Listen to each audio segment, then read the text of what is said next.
Okay, everyone. Hello, this is Clay, and I just wanted to say here I am. I'm doing a live stream today. Today is my 39th birthday, and last year on my 38th birthday, I did a live stream, and that turned out pretty well.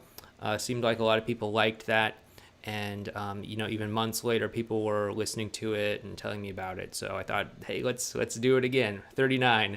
My goodness, I'm almost 40. This is weird. But anyway, how this is going to work, I'm going to be going over 39 tips and things that I have learned in helping people with their breakups and relationships since 2009.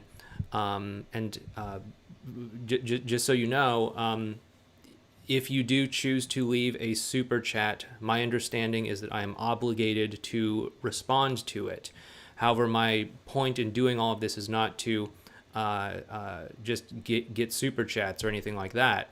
My intent here is to cover 39 tips to help you to get back together with your ex. But every few tips I'll stop, and if there's any super chats, I'll go ahead and answer them. Additionally, during this recording here, if at any time you want to sign up for our coaching program, the first thing to do is to fill out an application form. You can do that in the link in the description box below this video. That is over at modernlove.life/quiz. All right, yeah, cool. All right, I don't see any messages saying that you can't hear me, so I'm guessing my audio is coming in all right. It's been a while since I've done a YouTube live stream, so I'm just making sure everything's set up here. But yeah, go ahead to the link in the description box below to modernlove.life/quiz if you are interested in coaching. And what's going to happen is you're just going to have to fill out a short little application form, just letting me know what's going on with your situation, all that sort of stuff. And then if it makes sense for us to set up a time to talk, you can then talk with a woman on our team named Chantel, who will just get a sense about who you are, what your situation's like, if you're ready to go forward with this or not. And then if she passes you on to me, then you and I will talk about what it looks like to work together, and then we will go ahead and work together at that point. But once again, that's over at modernlove.life/quiz. Okay, so with that being said, let's go ahead and get started here. Let me just make sure I have everything set up here. Let me zoom in over here so I can read my comments, read your comments as they come in. And then we'll go ahead and get started here. First of all, thank you very much for the £2 super chat there, James. Thank you. I don't see any question that you've left, so I'm guessing that's just a nice little tip. So thank you very much. Okay, so the first thing that we want to remember here is that we want to connect with our ex emotionally, not logically, not practically or anything like that. Relationships happen on the emotional level. Yes, of course, there are reasons why someone might get into a relationship that doesn't have to do with a romantic connection or something like that. But for the most part, people these days in, most countries are going to be in a relationship for romantic reasons. That means that we need to connect first on that emotional level rather than trying to reason with our ex, rather than trying to logic them into getting back together with us, rather than trying to explain to them why it makes sense or guilt them or anything like that. We need to first start by connecting with them on the emotional level. The second tip is to be okay with the friends label, since you're not really friends, and it just gives your ex permission to hang out with you. I know that a lot of times people are concerned about the friend zone. However, we talked about this before in many videos. You don't need to worry about the friend zone. Once you and your ex are attracted to one another, it's probably going to stay that way unless something significant happens that would cause them to, not be attracted to you any longer. And by that, I mean, okay, maybe there's some sort of very dramatic physical change that might happen, or maybe there's like some sort of personality break where one moment they think you're this person and then the next moment they think you're an entirely different person. That theoretically could happen, but I've never had a client who whose ex was legitimately had lost attraction for them. the whole friend label, it's really just giving them permission to spend time with you. Many times with your ex, they will need to rebuild the emotional connection that the two of you share. And that's going to take some time. That's going to take some interactions. And if there's too much pressure and expectation on how the two of you are going to relate to one another, they're not going to want to do it. They're just going to say, okay, well, I guess we shouldn't see each other. I don't feel comfortable meeting up, or something like that.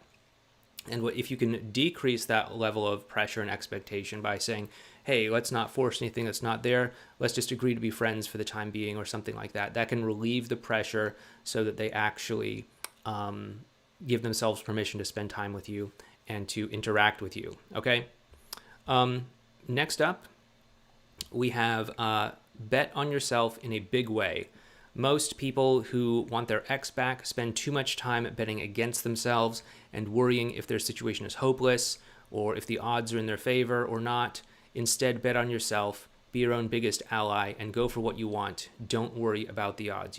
It's sad, it's disappointing, but many times people, especially in breakup sorts of situations, will not be betting on themselves. People bet against themselves many, many times by doing things like saying, like, hey, what do I do if this doesn't work? What do I do if that doesn't work? What do I do if I text them this and they don't respond? What do I do if I text them that and they don't respond? What do I do if they're in a rebound relationship? Is it hopeless if this happens? What are the percent chances that I can get back together with my ex? I mean, like, what does it even mean? Like, what if I said, well, there's a 70% chance you can get back together with your ex? Does that mean something? Does that mean that you're gonna say, oh, well, if it was 80%, then I would do it, but if it's only 70%, like, screw it, that's too much of a risk. Like, if that's where you're at, then you're too busy betting against yourself. You're too busy hedging your bets. You're too busy playing it safe to actually go for what you want, okay? So what we want to do is we want to actually bet on ourselves. That means knowing the outcome that you want, knowing what you're going for, knowing the relationship that you're wanting, and doing whatever you can do to bring yourself into alignment with it and to go for it, okay? Don't worry about the odds. Don't worry about what anyone says. Don't worry about what your friends say. Don't worry about what the odds say. Don't worry about what those well-intentioned family members of yours say that say, give up, there's plenty of fish in the sea and all of that. Know what you want, go for it, because, at some point you are going to be on your deathbed. And if you look back, how are you going to view this relationship? How are you going to view this situation between you and your ex if you leave things the way that they are now? If you just call it quits and say, oh, well, all my friends are telling me that I should give up. Are you going to say, thank goodness I listened to everyone else and didn't go after what I wanted? Or are you going to say, okay, I wish that I had gone after it 100%. I wish I'd given it my all. Chances are you're probably going to wish that you had given it your all. So this point in time right now, while you're still alive, while you're not on your deathbed, is your chance to go after it 100% with your all. So bet on yourself in a big way. Screw the odds. Don't worry about what other people say. Know what you're doing here. Know what this is all about. Know why you're doing this, and be willing to go for it 100% without worrying about what if this happens, what if that happens, what if I look silly, what if this doesn't go the way that I want it to. Don't worry about hedging your bets. Just go for what you want and go for it in a big way. Number 3 is to, when you're talking about your ex, share your actual feelings. Most people actually share their thoughts instead of their feelings. Learn to tell the difference. Simply saying, I feel like, I feel like you're pulling away, I feel like you're being a jerk or something like that, is not talking about your feelings. It's just saying, I feel like, and then having a thought after it. What we want to do is we want to actually talk about our feelings. We want to actually talk about what we are feeling. If you can keep yourself from if you can be clear about your feelings and keep yourself from describing your thoughts to your ex, you're much more likely to actually have a better emotional connection with them, and you're much more likely to avoid accidentally triggering them and causing some sort of fight or argument. Okay, basically a tip here is if you can just replace I feel like with I think that, and have the rest of your sentence make sense, you're actually talking about a thought.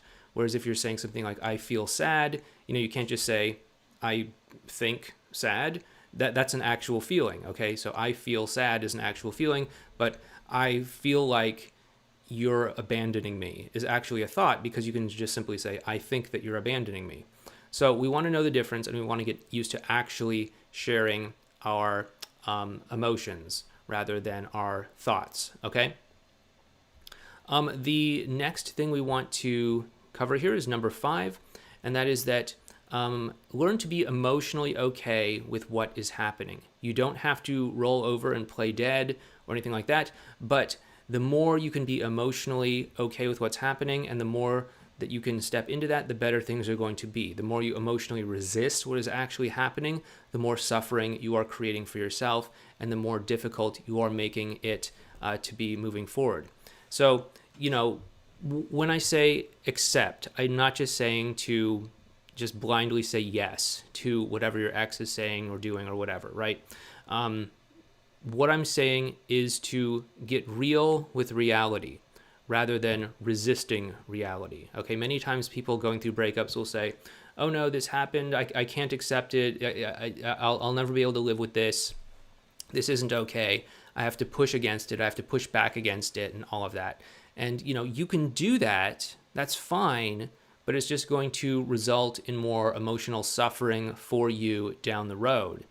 And I want you to not suffer, first of all, because life is going to be more enjoyable if you're not suffering. But from a purely practical sense, if you're able to get real with what's real, you're going to be able to actually connect in a much more better way with your ex than if you're too busy pushing against it. If you're willing to get real with what's actually happening by willing to, accept what they said, by willing to be at peace with what they said, you don't have to love it, but you can at least be at peace with it, then that's going to make things much, much better.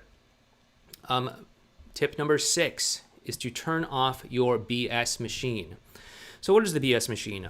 If you're new to this channel, your BS machine is that part of your brain that fills in the blanks in your situation with your fears, your insecurities, your anxieties, your limiting beliefs, etc. You're not going to understand everything. You're not going to know why it took your ex extra long to respond to a message, why they said one thing and did the opposite, why they said this cryptic comment or something like that. You're not going to know everything. It's just a normal part of human interactions. Whenever you have 2 or more people, there are going to be, slight reasons why we don't fully sync up with one another. However, when you have these gaps in understanding, you want to be careful, because your mind is going to be tempted to fill in the blanks with these BS thoughts. That is what we call the BS machine. This is where thoughts like, oh, of course they're losing interest because they didn't text me back. How do you know? Maybe they didn't text you back because they're thinking of a possible thoughtful way to respond. Maybe they haven't texted you back because they haven't been at home all day and they forgot their phone. Maybe they haven't texted you back because they're trying to figure out how they feel about the situation. There could be lots of things.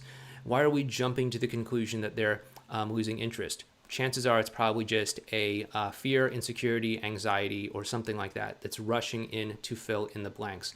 We want to be very mindful of the BS machine, and we want to do what we can do to turn it off. The way that you turn it off is you recognize that these beliefs that you're having, these thoughts that you're having, are not necessarily true.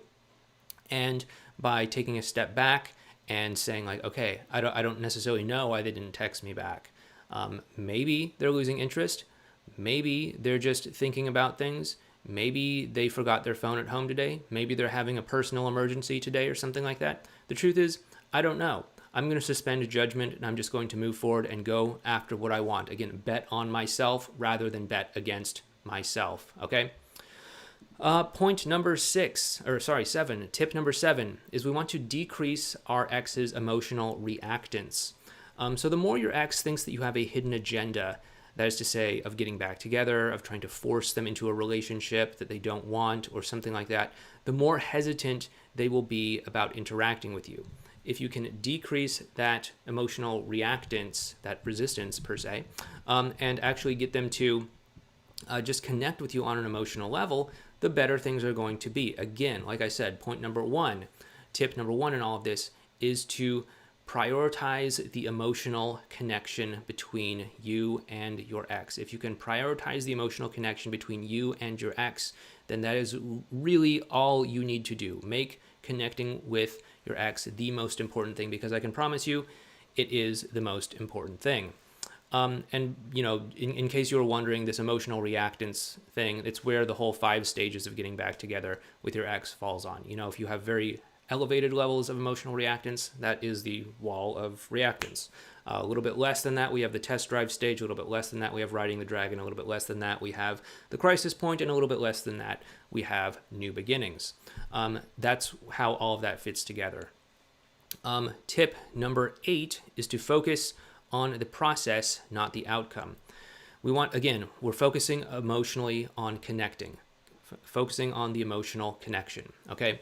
So the process is connecting on the emotional level. This will help you much more than focusing on the outcome, that is to say, getting back together. After all, getting back together is going to naturally and organically come from connecting on an emotional level. There are a lot of people that are technically in relationships, but those relationships aren't that great. Many times that comes from focusing too much on the status of the relationship and not so much on the emotional connection. So it's not that getting in a relationship is going to bring you connection, it's that focusing on connection will organically bring you a relationship. So rather than being outcome focused, focusing on the relationship, let's be emotion focused and focus on the emotional connection, okay? You might be noticing a theme here in some of these tips. Tip number 9 is to understand the 5 stages of getting back together with your ex. Again, there are those 5 stages: the wall of reactance, the test drive stage, riding the dragon, crisis point, and new beginnings. If you can understand these stages, then you'll know where your ex is at on an emotional level, as they learn to trust you, as they learn to open up to you, as they learn to connect with you. Okay, if you understand this, you'll also understand what your ex is struggling with, and you'll know how to respond accordingly. But, we do have a playlist on the 5 stages. Please just go ahead and look that up on the channel. Or just search, Clay Andrews 5 stages or something like that, and you'll probably get a video that shows up explaining the 5 stages. Tip number 10 is to show your ex that they are not walking back into the same relationship that they walked out of in the first place. Breakups happen for all sorts of reasons. And although it is possible to just maybe somehow say the right thing and get your ex to come back to you, what we want to do is we want to not just rely on that, because what we want to do is we want to inspire them to actually want to get back together with us by showing that they are not walking back into the same relationship that they walked out of in the first place. So whatever reason the breakup happened, go ahead and correct that if it has anything to do with you, or work through it if it has something to do with the dynamic or the communication issues or something like that, and demonstrate to them that they are not walking back into the same relationship that they walked out of. In fact, what we want to do is we want to be creating a new relationship between our ex and us, so that we can, get them inspired to want to do it, right? So, really it's about connecting emotionally, showing them that they're not walking back into the same relationship that they walked out of in the first place, and managing what we call friction, which are, the circumstantial things that come up, like rebound relationships, long distance, etc. Okay, so that has been the first 10 tips.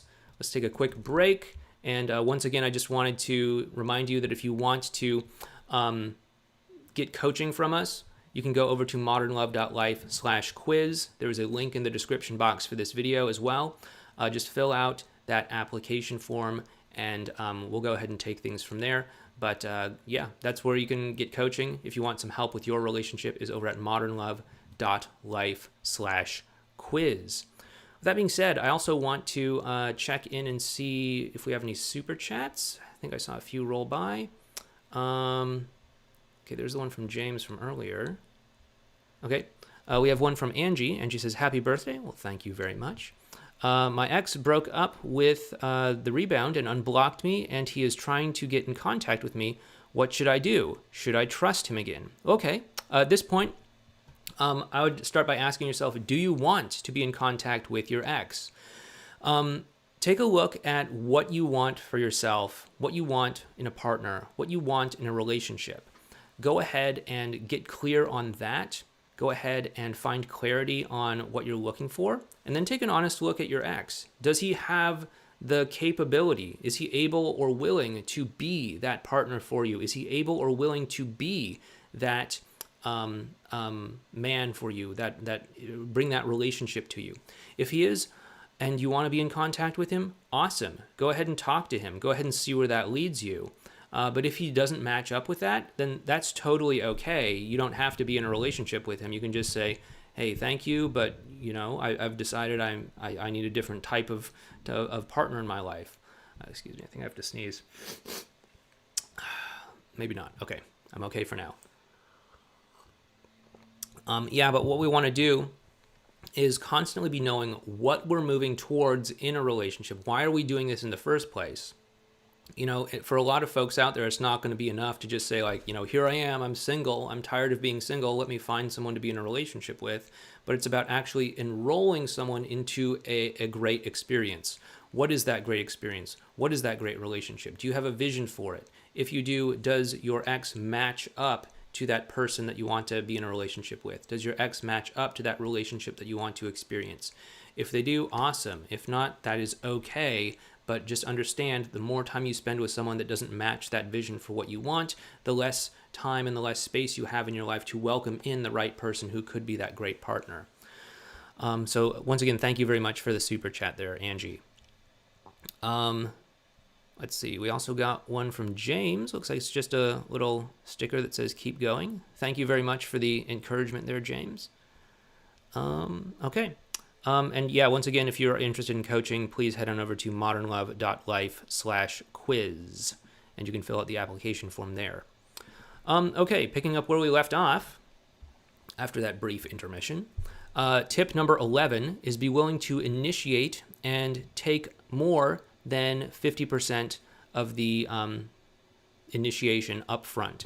So many times people get caught up in, my ex isn't initiating as much as I am. I'm doing all the initiating. It feels like something's wrong. That is okay at this point in time. I understand. I mean, this is a complaint that oftentimes women have, and I totally get it. For better or worse, people in our society generally expect the man to initiate things, and that's just what it is. We can talk about whether or not that's right or wrong at some other point in time, but that's just what people expect. And so many times when women find themselves having to initiate many things with their ex, they feel like something is wrong. And we have to make a distinction here, and that this is not a dating sort of situation. If this was a dating situation, that might make sense. That might make sense for your ex to, for him, the guy, whatever, to initiate things more. However, since this is not a dating situation, this is a, relationship repair kind of situation, we have to look at this a little bit different. He may not be on board with actually being in a relationship with you right now. So of course he's not going to be initiating. If you want to be in a relationship with him, then you have to do the bulk of the initiating, at least for now, until you build up that emotional connection. As the emotional connection gets stronger, and as he starts to feel more confident in the two of you and how you're bonding and connecting, then yeah, he might pick up the slack and start initiating more. That is very common. You could probably expect that to happen. So just be okay with doing most of the work up front. As the connection gets stronger, then they will pick up the slack and maybe balance it out 50-50, or maybe do most of the initiation or something like that. But just be okay as someone who wants to see what's possible between you and them. Be willing to actually do most of the initiating up front. Tip number 12 is to focus on the connection, not the relationship. The relationship will not necessarily give you the connection that you want. However, the connection will be much more likely to give you the relationship that you want. Again, this is just that thing that we talked about earlier about being relationship focused versus being connection focused. If you're focused on the outcome of being in the relationship, of getting the outcome of, ticking the box and saying like, okay, I am in a relationship now, that's not necessarily going to give you the connection that you're hoping for, most likely.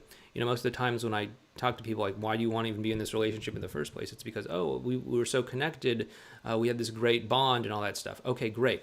Focus on the connection, focus on the bond, and let the relationship naturally grow out of that. Let the commitment naturally grow out of that. We don't want to get the cart before the horse here. We don't want to put the outcome of being in a relationship ahead of the connection that you may need in order to organically get that commitment. What we want to do is we want to focus on the connection and then let the commitment grow out of that. Okay. Tip number 13 is to get in touch with your own feelings. How do you expect to be able to connect with someone else emotionally if you're emotionally numb yourself? Take some time to get in touch with your emotions. Take some time to feel into your emotional world. Take some time to get clear on, what's actually going on for you emotionally. Don't distract yourself by, there's all this other advice out there of like, oh yeah, time heals all wounds. So what you got to do is you got to do no contact. And then during that 1 month, just focus on distracting yourself as much as possible. Exercise 1 million times a day, lift 500 pounds, learn Spanish, do all this other stuff to distract yourself, get into a rebound relationship, date other people and all that. Like, do that if you really want to, but be sure that you're also in alignment with your own emotions. Make sure you're exploring what your emotional world is. Don't run from it. Don't distract yourself from it, but actually become intimately comfortable with your own emotions. The more in touch you are with your own emotions, the better you'll be able to connect with other people. Tip number 14 is stop settling for the lowest form of communication. I know that it is 2021 and a lot of people communicate via text messages or social media messages and things like that. But if you want to have a better connection with someone, do what you need to do to get as close as you possibly can to a face-to-face conversation rather than trying to connect via text. I know that there are restrictions in place in many places due to the pandemic and everything like that. But, do what you can do to get as close as possible to meeting face-to-face. We have this thing called the hierarchy of communication. And what it looks like is, okay, we have, like text messaging, social media messaging, kind of like at the bottom. Above that, we have email. Email gets a little bit higher in terms of the hierarchy because people go out of their way to check their email. They're like, oh, well, did I get an email? Let me check it. Oh, look, I did. Let me take some time to read this. Oh, cool. Here's what it says. Whereas with texting, you're usually just going about your day and then someone is interrupting whatever you're doing to send you a message. So it goes texting, email. Above that, we have, phone calls, voice calls. Above that, we have video calls. Above that, we have in-person, face-to-face meetings. There's probably some other little things that we could probably squeeze in there as well, too. But that's the big bulk of the hierarchy of communication. We want to get as high as possible on the hierarchy of communication so that we're not just stuck texting. The reason why we want to do this is because it's easier to connect with someone when you are talking face to face, when you can see their facial expressions and body language, when you can hear the tone of their voice rather than when you are just, reading a text on a phone. When I was, maybe like 13 or something, I was okay at drawing. And so I did what most, young boys at that age would do who are okay at drawing. I decided I was going to start my own comic book. And so I went to the local library and I got this book on like how to draw comics or something like that. And one of the lessons in that book was to be very mindful of the actual picture, the actual image at play. And to make this point, they had something like 6 different panels of all the same words. The word were something like, who do you think you are, or something like that. And each image was like totally different. There was like a powerful angry wizard that was saying like, who do you think you are? There was like some meek little person that was like, who do you think you are? There was, some sort of like stern warrior that was like, who do you think you are? There was like this, sexy woman or something like, who do you think you are? In kind of like a flirtatious sort of way. And so how you say things matters a lot. And that is largely stripped away through text messaging, okay? Your ex may not know if they're talking to the flirtatious space babe or the angry wizard. They may not know which one they're talking to. And if they think that you're the angry wizard when really you're trying to flirt with them, that is when miscommunications happen. So that is why we want to move up the hierarchy of communication, okay? Tip number 15 is to, just make the interactions feel good. If you can just make the interactions feel good, you're doing everything right. You're doing everything right that you possibly can to help things along, okay? if you just focus on, okay, what can I do to have a great interaction in this moment? Not what can I do to be right, not what can I do to prove them wrong, not what can I do to put down the rebound so they look terrible or something like that, not what can I do to rationalize this, not what can I do to twist their arm, not what can I do to bring up a logical argument or anything like that, but what can I do to just make the interaction feel good? If the interaction just feels good, you're going to make progress. You're going to make progress moving your ex along those 5 stages of getting back together. You're going to make progress at building that emotional connection, and you're going to make progress at, actually doing what you need to do to organically let that relationship and that commitment form from this experience. Okay. Let's see. I have my notes here. I'm not just memorizing all of these, surprisingly, but I do have some notes that I took. Point number 16 is, calling your ex out on how they aren't being consistent is not going to make them want to get back together with you. So don't do it. Once again, the goal here isn't to be right. The goal here isn't to prove them wrong. The goal here isn't to, do anything like that. The goal here is to focus on the emotional connection and to make it feel good. Again, just 3 simple things you got to do. Connect on the emotional level. Show them that they're not walking into the same relationship that they walked out of, and navigate through any sort of friction that might be coming up. Things like rebound relationships and telling their friends and family that they're seeing each other again and all of that. But for the most part, it's really just show them they're not walking back into the same relationship that they walked out of in the first place, and just connect on an emotional level and make it feel good. Okay, that's really all you got to do. When it comes to other things like showing them that they're wrong, telling them that they're inconsistent, telling them, hey, you said that we would talk on Monday, but now it's Tuesday and we didn't talk. Like, what's going on? Are you lying to me or something like that? That is probably not going to have a positive impact.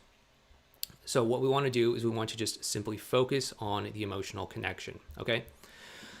Point number 17, tip number 17 is to get out of damage control mode. Again, damage control mode is that panicked, anxious state of mind that many times people fall into immediately after a breakup, or when something bad happens, like they find out that their ex is dating someone new, or their ex just said something cruel or something like that. So what we want to do is we want to get out of damage control mode. Many times what you can do to get out of damage control mode is to work through some of that BS machine stuff that we talked about earlier. Stop filling in the gaps with your own fears, insecurities, and anxieties, but also work on your own emotional healing, which is why we also brought that up earlier as well too. Get very clear and intimate with your own emotional world. The more that you can do this, the more you can get out of damage control mode. I know a lot of times people will say that time heals all wounds. That is not necessarily so. I have many friends who are also dating and relationship coaches, and sometimes we just sit around and talk. At least me and one particular person, we just sit around and talk. And he told me once that one of his clients had been hung up on his ex for over 30 years since they were in university together, and I guess he was something like 50 something now. And that is clearly not letting time heal all wounds. So there's other factors at play. Specifically, are you putting focused attention on your own emotional healing? So make sure that you do that. It's going to help you get out of damage control mode. It's going to help you do a lot of things, but getting out of damage control mode is a very important factor in a lot of things, but definitely in getting back together with your ex. Tip number 18. All right, if we're going on years, I'm now a legal adult here, at least in the United States. Tip number 18. Remember, the key to getting your ex back from a rebound relationship is not to take down the rebound relationship, make them look bad, show your ex that the rebound is a terrible person or anything like that. It's simply to focus on the emotional connection. Again, I've said this many, many times. That's why it was tip number 1. The emotional connection between you and your ex is the most important thing that you can be focusing on. And if they are in a rebound relationship, that is still the case. That is still what you should be focusing on. The emotional connection between you and your ex. Because if your ex is ever going to leave the rebound relationship in order to get back together with you, they're going to do it because interacting with you feels good. It feels better. It feels rewarding and satisfying. And the only way that you're going to be able to have that kind of outcome is to focus on improving that emotional connection. Okay? We have something that we go through with our students inside of ESP called the decoy strategy, which helps you to, really make yourself stand out in a way that causes your ex to take the focus off of the rebound relationship and to put it onto you. But basically, the core strategy there is to make the interactions feel good, focus on the emotional connection, and to actually show them that, hey, you're not walking back into the same relationship that you walked out of in the first place, and we can actually have a positive emotional connection. Again, show them that they're not walking back to the same relationship they walked out of in the first place. Have a positive emotional connection and navigate any friction that may come up. We may end up talking about rebound relationships later. Let's just see. Point number 19 is learn how to enjoy the present moment. The only time you will ever be able to feel connected with your ex is in the present moment. If you're too busy thinking about the future or the past or worrying about the future or regretting the past or judging yourself or judging other people, judging your ex or anything like that, you're not going to be in the present moment, and you're going to have a much, much, much harder time connecting with them emotionally. So get in the habit of bringing your awareness to the present moment. Do things like meditate. Do things like walk in nature. Do things like just feel the weight of your body on your feet when you're standing. Do things like just take a breath. Do things like just listen to wind blowing through the trees or birds singing or whatever. Just do what you can do to get in the present moment. Other things that can help you get into the present moment involve, like exercising and playing sports. Not like the kind of exercising where you zone out, like where you're on a treadmill or something, but something where you're actually doing some sort of interesting sport, like maybe, playing frisbee or playing some sort of thing like soccer, or I guess football as the rest of the world calls it. But something like that where it actually requires you to be present in the moment. That can also help you as well too.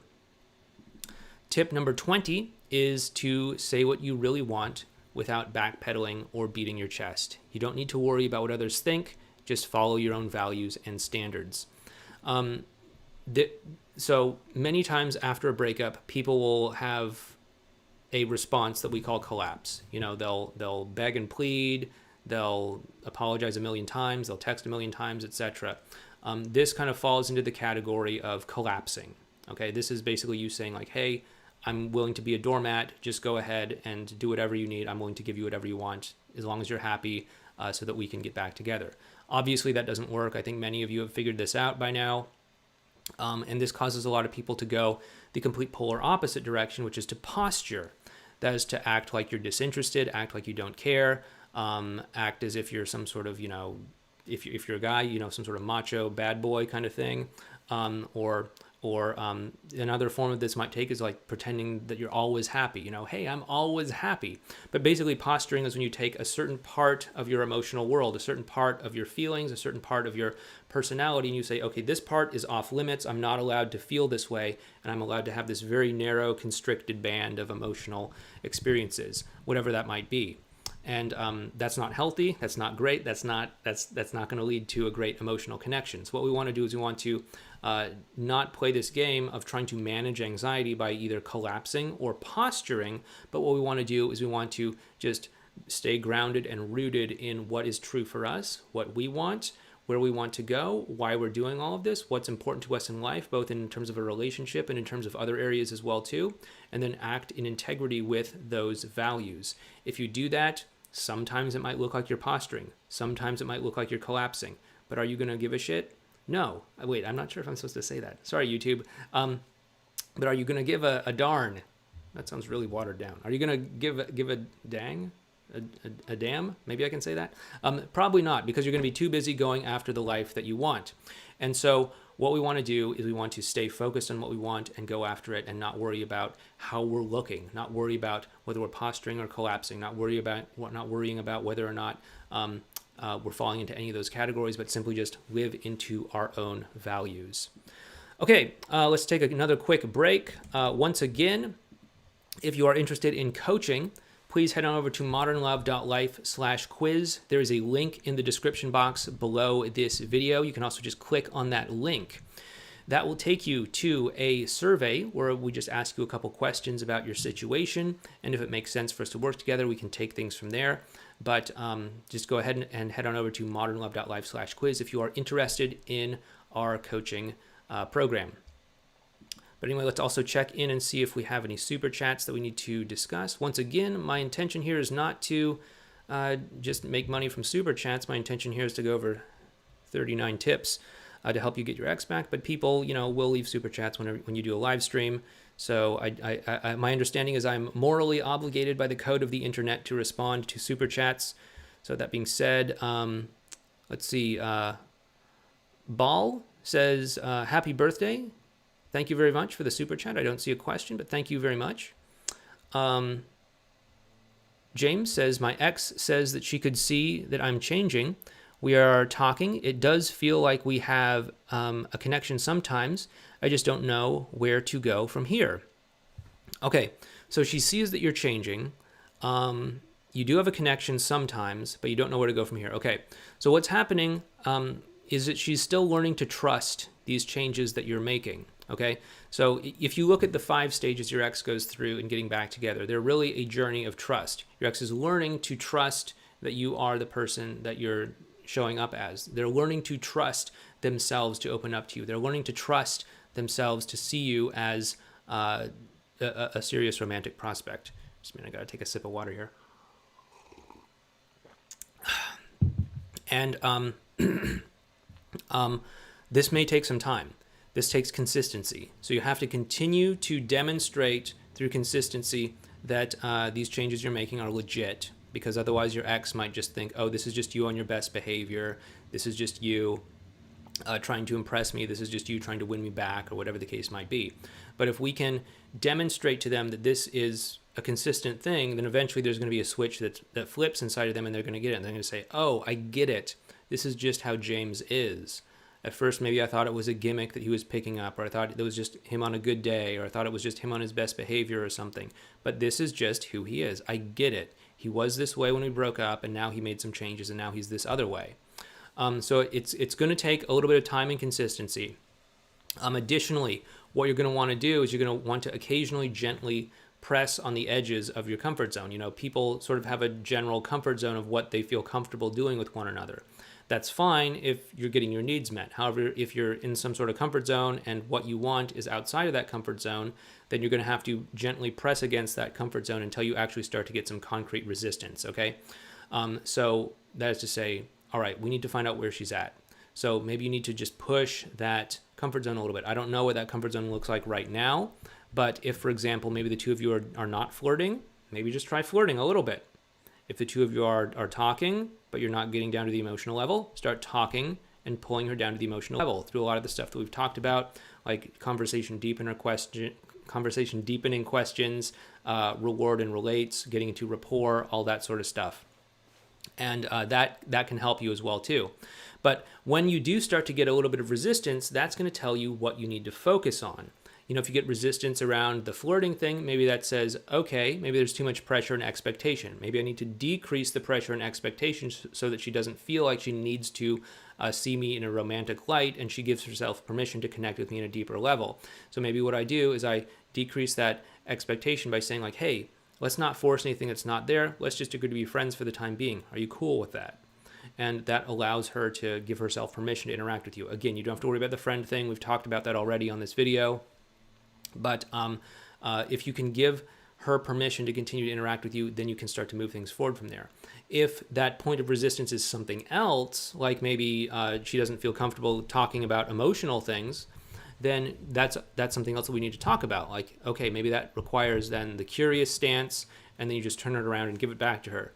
Oh, hey, it seems like you're feeling a little bit uncomfortable talking to me about, personal things or emotional things or whatever. Is there something going on that's causing you to feel uncomfortable talking to me? I don't want you to feel uncomfortable. So if there's something going on, please let me know. And then we can start to address that. But again, what we want to do is we want to start pushing out into that comfort zone and finding out where there's points of resistance. And if we need to, we can adjust course and focus on different things as we start to get those points of resistance. You may get no resistance at all whatsoever, in which case, okay, great, keep going as far as you can, and that might even just take you back to being together again. That's awesome, but chances are you'll probably get some degree of resistance. So anyway, James, I hope that helps you out. Thanks again for the super chat. Tuba says, happy birthday. Thank you very much. After months of connecting emotionally, he told me to date others. We had no future, and he has asked me to give him space. Any advice on why he asked for this space? And is it over? Okay, I'm not certain without knowing more about your situation, but potentially this could be the crisis point. Now, again, we have these 5 stages of getting back together with your ex. The 4th one is called the crisis point. And what's interesting here is that in the first 3 stages, your ex is interacting with you as an intellectual exercise, a curiosity. Like, what would it be like to get together with Tuba again? What would it be like? I don't know. Let's just find out. Let's just get together. Let's talk on the phone. No commitment. If it doesn't work out, no big deal. If it works out, whatever. Let's just find out. There's nothing on the line. However, at crisis point, that's when things start to get real. That's when they start to realize, oh, I've got some actual feelings for you. And what does that mean? That means that if I'm real with myself, we're maybe going to have to get back together again. And that means that, like, if I'm in a rebound relationship, that means that I'm going to have to end that relationship in order to get back together with you. That seems like a scary move. Or maybe I told all my friends and family that we broke up already, and now they're just like saying like, oh yeah, I never liked Tuba to begin with, or something like that. And then if I go forward and say, hey, we're actually dating again, that could be difficult. That could be maybe a little bit embarrassing. Maybe they're going to give me a hard time for it or something like that. And so at the crisis point, this is where things start to get real. And when they get real, your ex is under a lot of pressure to make a decision. Now, when someone is under a lot of pressure, what they're probably going to try to do is trying to get rid of that pressure. And so what he might be doing is trying to get rid of that pressure by saying something like, okay, this is real. I feel like there's an emotional connection here, but you know what? You should probably go date other people. I don't think there's a future between the two of us, or something like that. And what he's doing here is not because he's necessarily adamantly believing this, but because he doesn't want to go through the uncomfortable process of rearranging his life to practically bring the two of you back into each other's lives in a practical level. Because it's difficult, it's complicated, it's hard, it's challenging, and all that stuff. And so what he's doing is sort of testing you to see how committed you are to this. If you just said, oh, you're right, I could go date someone else. You're right, we don't have a future. Then he's going to say, whew, thank goodness I didn't actually end that rebound relationship. Thank goodness I didn't actually tell my cousin that we were dating again, because they would have given me a hard time. Thank goodness I didn't tell my friends that we were dating again, because they would have just, made fun of me because of all those jokes that we made last week or something like that. And so what we want to do is we don't want to relieve the pressure. We want to keep the pressure on them. And this is where it can actually make a lot of sense to do all of those things that you're not supposed to do with your ex. Like, stand firm and say, you know what, I actually care about you. You know what, I'm not interested in dating anyone else right now. You're the one I'm most interested in connecting with. Things like that are going to show them that if they make a big move in their life to bring the two of you closer together, that they're not just going to fall flat on their face. They're going to actually be able to be received by you, and that the two of you are going to actually be able to have a future together, okay? So that, it sounds like that potentially could be what's going on. Again, I'm not 100% certain. I need to know more about your situation. So, if you want to, please feel free to fill out the survey over at modernlove.life/quiz. And, maybe we can go ahead and have a conversation about that. But I could see the two of you potentially being at crisis point. Okay, looks like we're caught up on super chats. Cool. Once again, if you do want to get coaching from me and our team, please head on over to modernlove.life/quiz, fill out that application form, and we can go ahead and take things from there. But anyway, next up is tip number 21. All right, my tips are now of drinking age, at least here in the United States. Tip number 21. Learn the difference between the kind of vulnerability that will create a deeper emotional connection with your ex and the kind of vulnerability that will cause your ex to pull away, like you have some sort of thing that would make them pull away. So we have good vulnerability and bad vulnerability. Good vulnerability is the kind of vulnerability that creates connection. Bad vulnerability is the kind of vulnerability that usually gets us in trouble. The big difference between the two is that good vulnerability is things that you're sharing that you're willing to take ownership of. Bad vulnerability is things that you're sharing your own emotional experience and everything like that you're placing responsibility onto someone else. Okay? So, you make me feel sad. You made me angry when this happened. That's kind of bad vulnerability.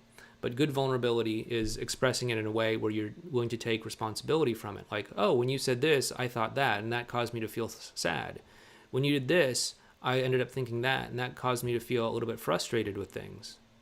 That's a good kind of vulnerability. That's the kind of vulnerability that you can share with someone else and actually create a strong emotional connection. And that's the kind of vulnerability that you want to share. If you are experiencing some sort of bad vulnerability, consider going through some of the emotional work, see where this is coming from, see if it really is the other person to blame, or if maybe there's some aspect of this that is maybe within your responsibility. Hint, probably there is, but that's what I'd really recommend that you do. Tip number 22, let me just take another sip of water here.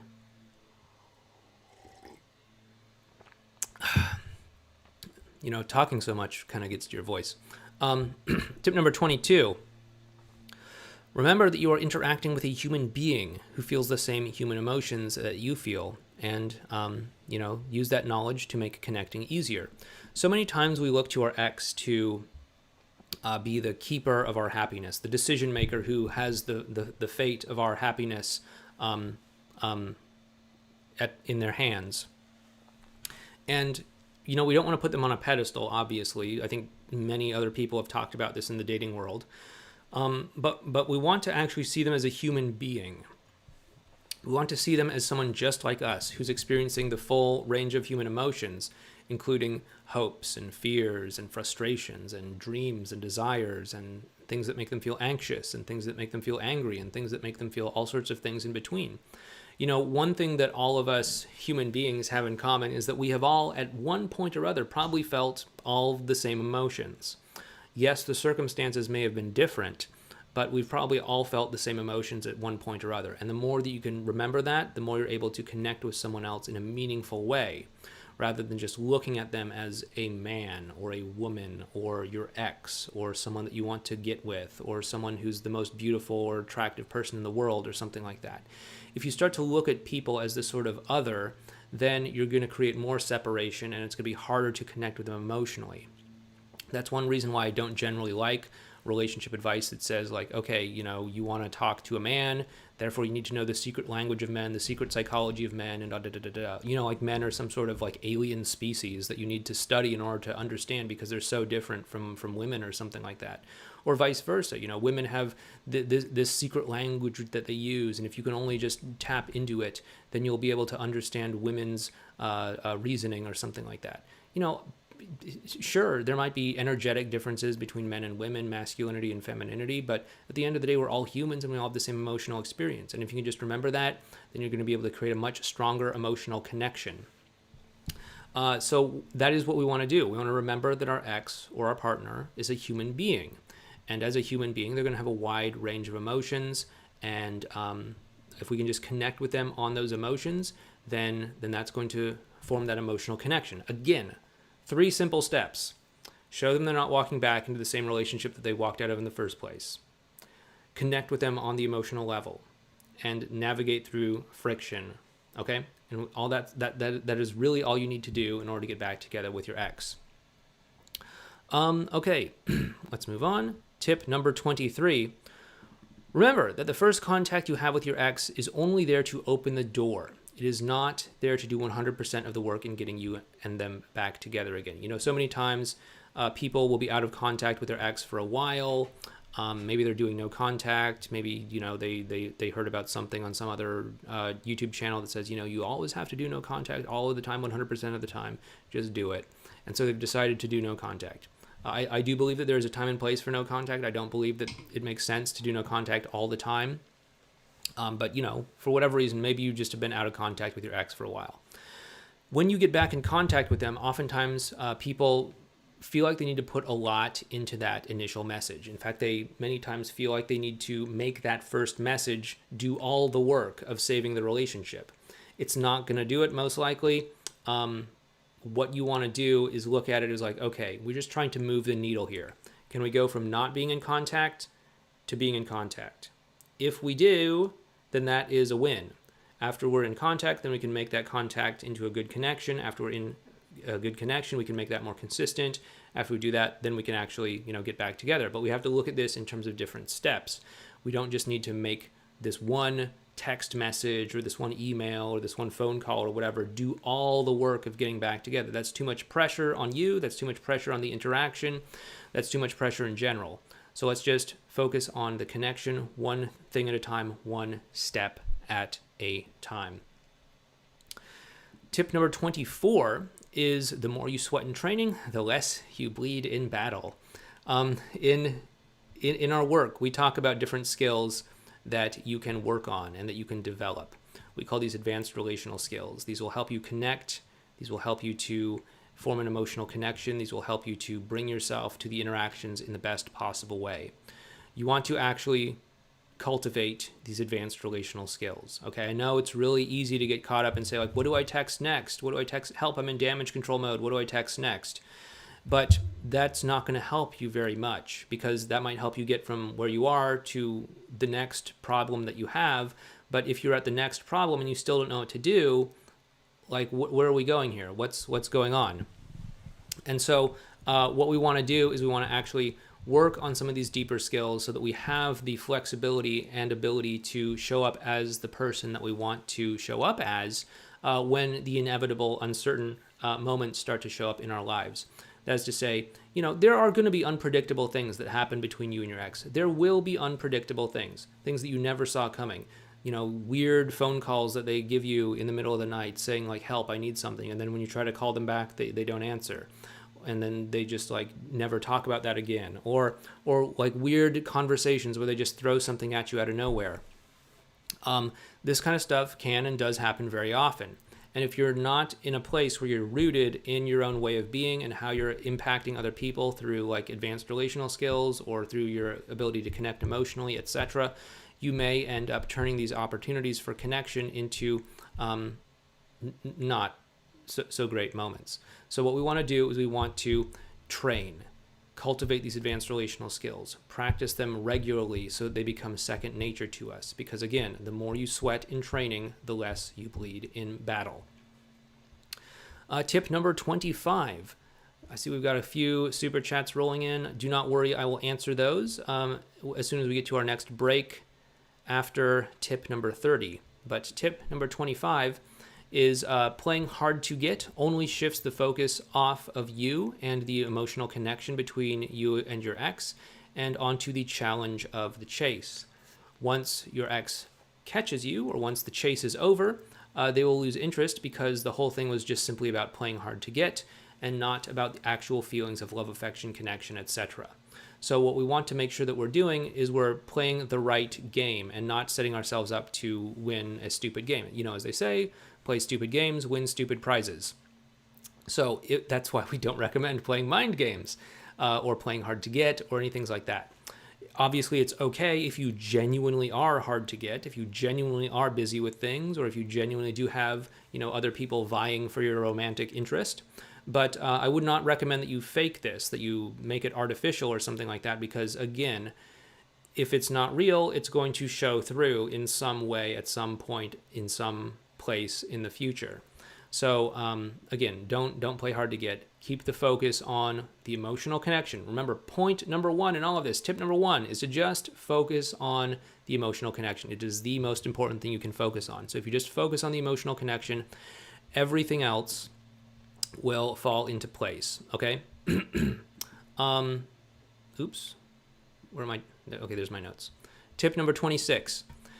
If you are obsessing and planning what to send your ex days, weeks, months, whatever, in advance, you are wasting time that you could instead be spending actually doing something interesting, getting in touch with the present moment, practicing advanced relational skills, etc., that could actually help you to connect with them more than planning a message, days, weeks, months ahead of time. Besides, I can promise you this, even if you do plan out something to send days, weeks, or months ahead of time, when the day actually comes for you to send a text message to your ex or contact your ex or something, you're going to rethink it all anyway. You're going to change it. So why bother planning that now when you could be, again, focusing on advanced relational skills, focusing on your own life, focusing on your own emotional healing, getting out of damage control mode, getting your BS machine in check, etc.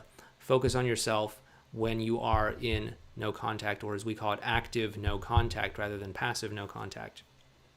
And you're setting yourself up to succeed. Point number 27. Making your ex jealous by dating or flirting with other people is not a good idea if you want to get back together with them.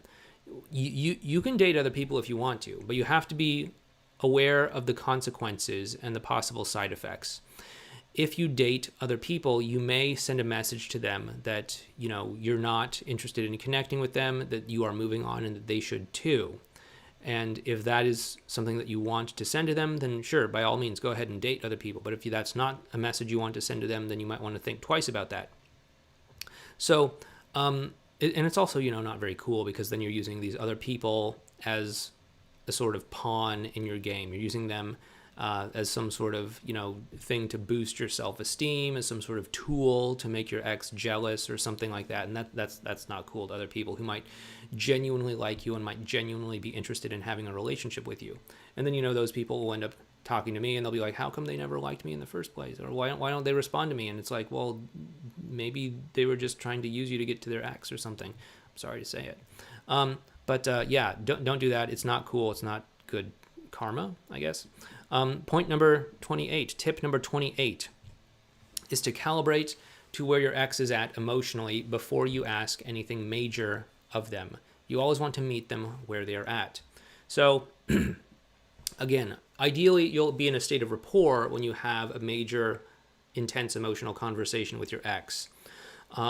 We don't want to just ask things out of the blue. I mean, you can if you want to, but you never know how your ex is going to respond, because you don't know where they're at these days. If you haven't spoken to your ex in a while, or even just today, you don't know what's going on. You don't know if they're having a good day. You don't know if they're having a bad day. You don't necessarily know if they're upset at you or open to talking to you or whatever. You don't know where they're at in the whole spectrum of everything that they could be feeling. And so if they're in the middle of having a bad day and you say, like, hey, I wanted to ask you to get back together, probably not going to go over so well. So what we want to do is we want to calibrate first. So just send out something probably, surface level first. Just talk about whatever you might want to talk about, something that happened in the news, some conversation you had, something you saw on the internet, some memory that happened, something, just checking in on something that is coming up in their life, or telling them about something that came up in your life or whatever. And then what you want to do is you want to pull it down to the emotional level through conversation deepening questions. And then you want to build rapport through relating and rewarding. That's to say, you reward them for opening up and sharing, being vulnerable. And then you also want to relate to what they shared with you on the emotional level. And if you do this a few times, a few reward and relate cycles, you'll end up emotionally connected in a state that we call rapport. And rapport is great. It feels good. It's great in and of itself, and you can just enjoy it for what it's worth. That's absolutely okay. That's great. But it's also an excellent place to go ahead and ask important things. It's so much easier to say, hey, it's really nice to be able to talk to you like this. While we're here talking, there's something that's been on my mind, and here's what it is. Or it's really nice to be able to talk to you like this. I'd really love to be able to keep this going. Like, you free to get together for coffee next week at this time at this place or something. That makes a whole lot more conversational sense than just asking someone out of the blue when you don't even know where they're at emotionally. So you might want to consider doing that. Tip number 29 is, once again, the only thing that is keeping you and your ex apart is really a lack of understanding for one another. Empathy. If you can connect on an emotional level, empathize, understand where they're at, and all that stuff, then you're gonna do a great job. All you got to do is just demonstrate that you're trying to understand them, reflect back to them, build that rapport like we just talked about, connect on the emotional level, and you're going to be moving yourselves closer together, okay? Tip number 30 is, when your ex pulls away, it is not always a bad sign. It means that something has shifted. Sometimes your ex needs time to really reevaluate their opinion of you. So this is what we would call a positive pullback. When you have a positive interaction with your ex, they may sometimes pull back afterwards and become less responsive. That is because in order to justify breaking up with you, many times your ex, nobody wants to go out and think of themselves as like, oh, here I am, this person that broke someone's heart and hurt them and made them cry and all that. So many times we have to sort of twist our understanding of the situation, twist our impression of the situation in order to tell ourselves a good story about why we ended up breaking up that relationship, ending things. And so this may involve them deleting, distorting, and generalizing certain things about you or the relationship or something like that. So, maybe you weren't totally honest with them one time, but then they say like, oh, you lie all the time. I could never trust you. Or maybe you said you were going to do something and you did the opposite thing once. And they say, oh, you always do your own thing. You never actually do what you say you're going to do, or something like that. This is them creating a version of you that's worth breaking up with, one that they can live with, a story that they can live with. And when you show up, not as this person, but as the person that you are now, hopefully practicing the advanced relational skills, connecting with them emotionally, all that sort of stuff, you are going to take energy away from this version that they think they broke up with and give new energy and new strength to this new version that they're seeing with their own eyes. And when you do that, it's going to cause them to pull back, most likely for a positive pullback, where they say like, whoa, I thought you were this person, but then when we met up and we talked the other day, you were this person. Which one is right? Was I wrong in my understanding? And maybe you're actually this good person? Or maybe this was just you on a good day. Maybe this was just you on your best behavior. Maybe this was you trying out some sort of gimmick or stunt that you learned somewhere. And so basically they need to learn how to trust you a little bit more. But there is that learning curve. There is that trust curve that's going to help bring them to seeing that these changes that you're making are legitimate and real. Okay? Okay, let's check in with a few more questions. I saw we had a few more super chats, so let's go through those. Let's see, where did we leave off? Okay, we stopped with tuba. Okay. Next up, we got a super chat from Kabira Music. Thank you very much. I think that's 200 rupee. Thank you very much. They say, my ex says that she still loves me and wants to be together, but just because her parents, I guess, there's a lot of abbreviations here, but just because her parents won't agree because we have religion and age differences, should I keep in contact or go into no contact? She wants to keep contact with me. Okay, so first of all, in a situation like this, I don't think it necessarily makes sense to do no contact, unless there's something else going on that I don't know about. It sounds like the two of you want to be together, but because of religion differences and age differences, her parents aren't cool with it. So what you want to do is to build the whole same team thing in place. Okay, so we've talked about this in previous videos on this channel, and I believe I'm coming up on this shortly here, but there are 3 elements that in a relationship, if they're out of alignment, can cause the relationship to struggle. And if you bring them back into alignment, things get a lot better. But those are the 2 people in the relationship. Do they see each other as being on the same team or on opposite teams? Do the 2 people in the relationship communicate well in a way that minimizes misunderstandings? And thirdly, do the 2 people in the relationship have a good degree of trust with one another? What we want to work on here is that same team aspect, because if she gets that you and her are on the same team, and if she gets that you both want the same things, how can we make this work? I'm not going out of my way to hurt you. I don't think you're going out of your way to hurt me. What can we do? Then you can actually work collectively together to find a solution to help the 2 of you be together. I don't know, maybe that means both of you can somehow explain things to her parents or something like that, but basically you have to get her enrolled in the process. You have to get her on board in the process emotionally to the point where she sees you as being on the same team. If that happens, then a lot of doors can open up. In terms of practical things that you can do to convince her parents, I don't know. I'm not sure exactly what the details of the situation are, but that's really where I would start at this point, okay? Megan says, my ex says he needs space. He has depression and he is in therapy. I am having a hard time making an emotional connection with him. What should I do? Okay, so first of all, if he has depression, we need to look and say, okay, is this a long-term thing, or is this brought on by something else? I know that this past 12, 14 months or so has been a really rough ride for a lot of people out there, and it's understandable that people would have a reaction to, lockdowns and, anxiety inducing news stories and stuff like that.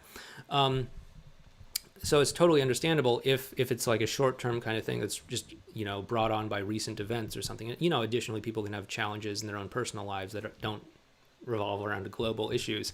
But we need to look at, is this a long-term issue or is this just temporary? If it's a long-term issue, then we need to say, okay, is it okay with me if he's depressed? If he stays depressed for his entire life? Remember, how we found them is how they are likely to stay. So is this okay? If it is okay, all right. If it's not okay and you don't want to be in a relationship with someone who's depressed and this is a long-term thing and it doesn't seem like the therapy is going anywhere, then, it's time to have a check-in and say, okay, is this really something you want to do? Beyond that, what we want to do is we want to see if he is interested in actually talking.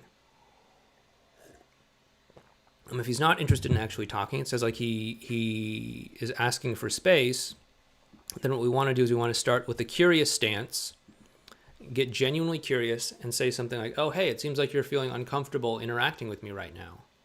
I don't want you to feel uncomfortable interacting with me. Is there something going on that's causing you to feel that way? Please let me know. If you need space, that's totally all right. I can give that to you. But, again, if you're feeling uncomfortable, I'm just curious what's coming up for you. And then if he shares what's coming up, then we can actually talk about what that might actually be. But until then, we don't really even know what his main inhibition is.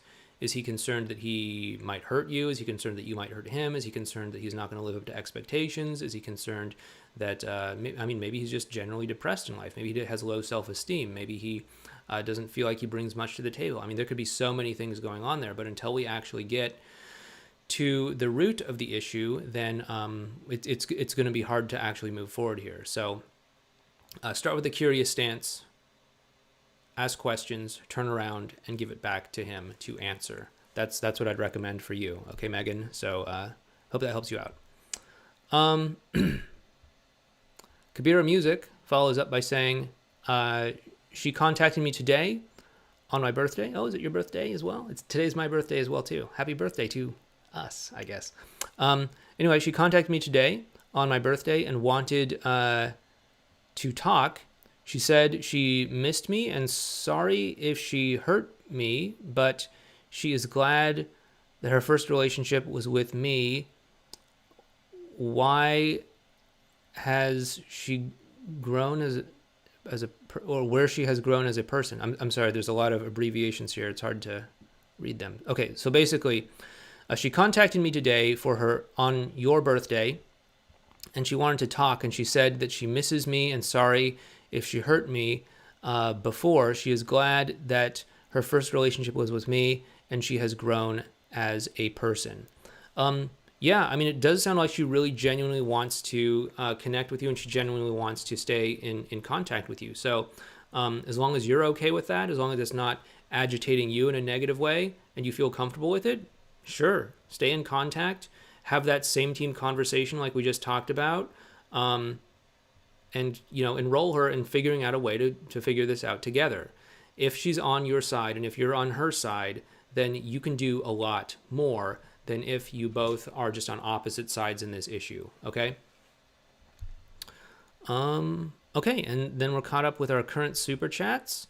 So we will hop on back to these tips. Once again, if you do want coaching, please head on over to modernlove.life/quiz. There is a link in the description box below this video. Please fill that out and we'll go ahead and take things from there.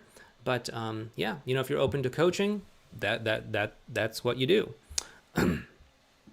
Tip number 31 is remember that the majority of what your ex tells you is coming from an emotional place. It is not written in stone, and if you can shift that emotional state, then they will start to change their attitudes. That is to say, so many times people will take what their ex has said to them as something that's written in stone, like, hey, we're never going to get back together. Oh my goodness, that means it's permanent. We're never going to get back together. They said it.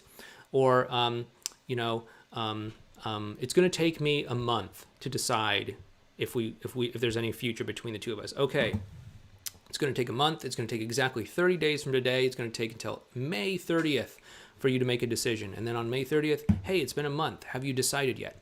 Like, we don't want to take everything that they say literally, because we want to understand that what they're saying is coming from an emotional place. What they're saying is coming from the fact that they are feeling something, and that's inspiring them to say whatever it is they're saying. And what we want to do is, this is basically what we call context versus content. The content is what they're saying. I'll need a month to figure this out. Maybe we can, get back together in 5 or 10 years or something like that. It's not that it's literally going to take 5 or 10 years, but right now, that's what feels like the right thing for them to say. That's to say they're feeling something, they're feeling the need for space, they're feeling the need for some time to think or something like that. And so they're saying something that seems like it would satisfy that need, that impulse, that emotion that they're feeling. And so what we want to do is we want to shift the emotional context by focusing, once again, on the emotional connection. Once again, the number one most important thing that you should be focusing on is the quality of the emotional connection between you and your ex. If you can focus on that at the exclusion of everything else, at the exclusion of rebound relationships, at the exclusion of long distance, at the exclusion of text messages, at the exclusion of everything else, you are going to do yourself a major, major favor. Okay? So once again, what is the most important thing you can do? Focus on the emotional connection. By the way, if you like this video, please hit that thumbs up button for the YouTube algorithm. I probably should have said that much earlier on in this video, but hit the thumbs up button, subscribe, all that good stuff. I don't know, maybe I should do more of these live streams. What do you guys think? Anyway, what we want to do is we want to focus on the emotional connection and shift that. As the emotional connection between you and your ex starts to change, they'll start to feel better about interacting with you in some sort of hypothetical example here. And then they won't suddenly say, oh, I'll need 5 years to decide. They'll say, oh, well, I actually do like spending time with you. Maybe it's not so bad. Maybe we can, just date. I'm not trying to force it, but let's just date. And then if you connect a little bit more, then they might say, oh, okay, well, dating's going pretty well. In fact, I think we've been dating this whole time in our own way. Maybe we should get back together, right? So the words that they say are going to change as their feelings change. So we want to focus on connecting emotionally. And when we do that, the words that are coming out of their mouth will start to change as well, too. Next up is tip number 32. There's always hope, as long as you are willing to hold on to hope. People often ask me, like, hey, is there any hope? Should I give up hope? What are the chances? And again, like we said when we were talking earlier about betting on yourself, hope isn't something that I can give you. Hope isn't something that you can get from something outside of you. Hope is something that you have to hold on to within yourself. You have to generate it. You have to know what is going on, why you are going after a relationship in the first place, why you want this, why you want to have this connection with this specific person. If you're looking for someone else to prop you up, if you're looking for some person like me or some other authority to say, yes, you can do this. Well, first of all, you can do it. You totally can. I've seen so many people get back together with their exes. But if you're looking for someone else to give you permission to hope, then you're going to have a rough ride. You really are. You have to be able to believe that you can do this. Believe all the way down to your bones that you can do this, rather than constantly seeking validation from external sources, whether that is your ex, whether that is friends, whether that is people, weirdos on YouTube, whether that is, other things like that. You have to know that it's possible. It is possible. I can tell you that I've seen countless people get back together in the 12 years that I've been doing this. But you have to be able to own it. You have to be able to go for it. You have to be able to bet on yourself rather than bet against yourself. And that includes giving up this external attachment to hope from other people. Tip number 33. Getting back together with your ex is not so much about doing the right things or saying the right things. It's more about being the person that can connect emotionally with them. Okay, so many people want to know what to say, what to do. But it's not just a matter of what you say and what you do. It's a matter of who you're being when you're saying and doing those things. It's not just a matter of saying the right text message. Like I was talking about before with the comic book thing, it's not just a matter of saying the right words. If you're coming across like the angry wizard, but you're saying the right words that the space babe is saying, then, it's not going to land the same way. And so it's not just about the words that you say or what you do, even through text message. It's about who you're being. What is your way of being? How are you bringing yourself to these interactions? How are you bringing yourself to connecting with them? That's going to be incredibly important moving forward. Tip number 34. Right now, in this moment, you are writing the next chapter of your life and the next chapter of your love story. You are writing it with the choices that you make or the choices that you refuse to make. You are writing it with the thoughts that you think. You are writing it with the feelings that you have. You are writing it with the actions that you take. You are writing it with the vibe that you have when you are interacting with people, when you are interacting with your ex, and all that sort of stuff. And depending on what you say, what you do, how you interact, how you show up, the choices that you make, the choices that you don't make, you are going to have a series of events unfold that are going to determine what the next chapter of your love story looks like. How do you want that chapter to unfold? It's not just a matter of luck or fate or chance. It's a matter of what you're going to do right now. It's a matter of the choices that you make. It's a matter of who you're choosing to be right now. And so I want to encourage you to choose to be the person that you truly want to be. I encourage you to choose to be the person who deserves and is willing to step into and can have that great relationship that you really want. And I want to encourage you to step forward and to own it, to bravely own whatever that might be, and to proudly write that next chapter of that love story. And by the way, if you do want some help, again, we do have the coaching thing over at modernlove.life/quiz. If you are interested in coaching, please feel free to check that out. The link is in the description box below this video. By the way, hit that thumbs up button while you're at it too. It's right down there as well too below this video. Tip number 35. The purpose of a goal is not necessarily in achieving the goal itself, but it's in becoming the person that you must become in order to actually achieve the goal. Therefore, in order to have a great relationship with your ex, what is the goal? Who must you become in order to get that great relationship? If you can get clear on that and become that person, then saving the relationship will become much, much, much easier. Again, this goes back to that way of being. Goes back to how you're showing up, not just what you're saying and what you're doing, but how you're showing up. This is probably like 80% of what you should be focusing on is how am I showing up, okay? And that is kind of the focus of what we do with a lot of our coaching, which is why, whenever I talk about this stuff, I keep mentioning modernlove.life/quiz. Please head on over to modernlove.life/quiz and apply if you are interested in coaching. Anyway, additionally, tip number 36, remember that relationships do not happen because of the big romantic gestures or fancy dates. Marriages do not happen in the church up at the altar. Relationships and marriages live and die by the small moment-to-moment choices that we make or refuse to make on a daily basis. Bet on yourself. Connect emotionally. Do what you can do to build up that relationship, to make it strong, to keep learning about one another, to keep connecting with one another. And that is what it takes. Not in the big moments, but in the small moments. The small moments where you come home at the end of the day and you say, how was your day today? When you come home and you just say, hey, I had a really rough day. I could just use a hug right now. Or maybe you hug them or something like that. It's not necessarily the big romantic getaways or the, blowout wedding that you have or anything like that. It's the small moments that matter the most. So make sure that you're focusing on those. Make sure that you're choosing to be the right person in a day-to-day basis.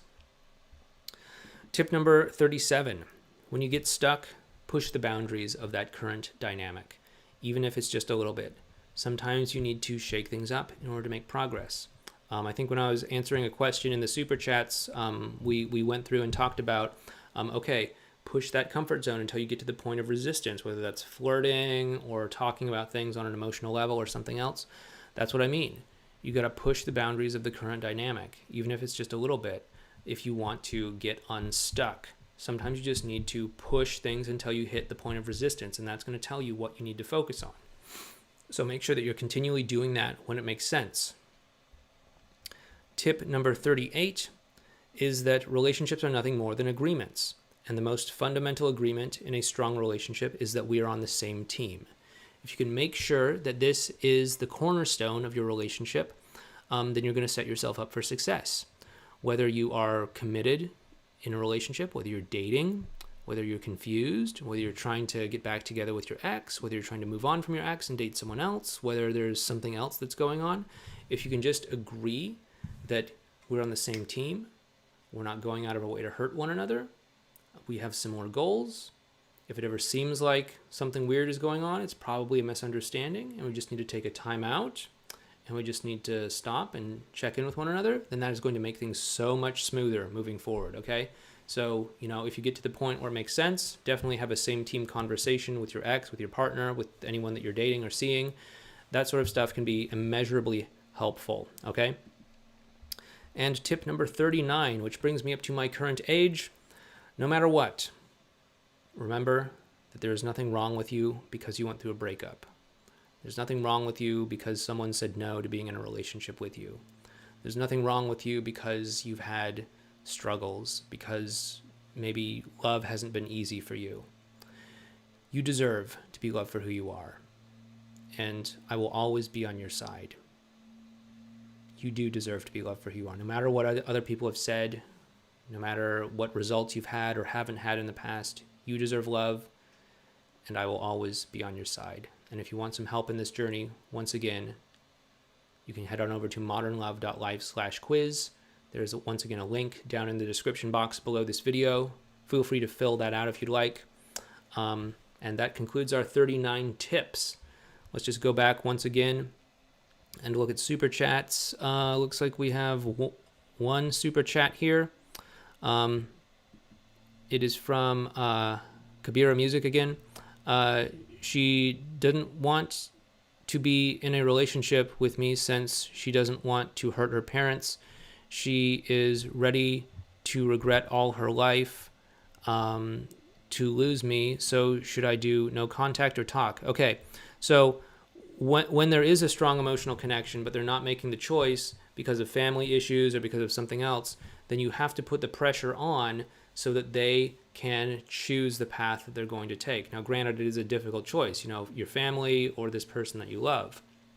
But that's where we'd recommend something like the one-way spikes strategy, where you're just going to, once again, get curious, turn around, ask it to her. That's the basic fundamental thing about it. But basically what you're going to be doing is you're going to be reluctantly going along with her, giving her control over the situation. Like, hey, it sounds like you don't want to be in a relationship with me, and that your relationship with your parents is more important. Is that right?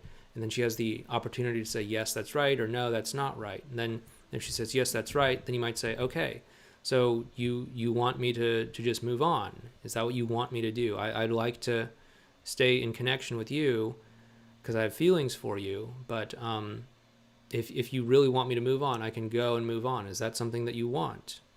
And then she has the opportunity to say, yes, that's what I want, or no, that's not what I want. And if she says, yes, that's what I want, then you say, okay. Like, if that's really, truly what you want, that's fine. Again, this isn't what I want, but if this is what you want me to do, I can do that. Just so you know, if that happens, I might, start dating other people. Is that okay with you? And then she has the opportunity to say, yes, that's okay, or no, that's not okay. And if she says, yeah, that's okay, then you can say, okay, well, if I date someone else, I might end up with someone as my new girlfriend, and she might not like us talking together. Would you be okay if at some point I met someone else and I couldn't talk to you anymore? Would that be okay with you? And then she has the opportunity to say, yes, that's okay, or no, that's not okay. And again, what we're doing here is we're just reluctantly going along with what she's suggesting. And the reason for this is because she now has responsibility for where things are.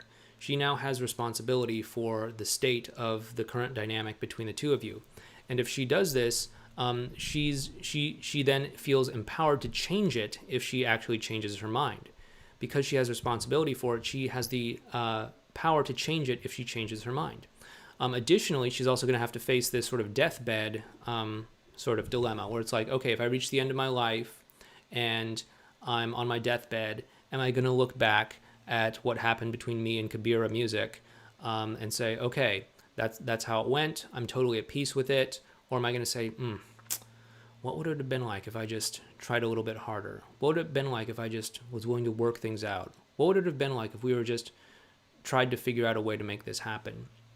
And chances are, when people actually think about it, that can weigh on them a lot, and it can cause them to get off of whatever they're on and actually start talking to you and actually start to work collaboratively to figure out something to make things work between the two of you. Okay?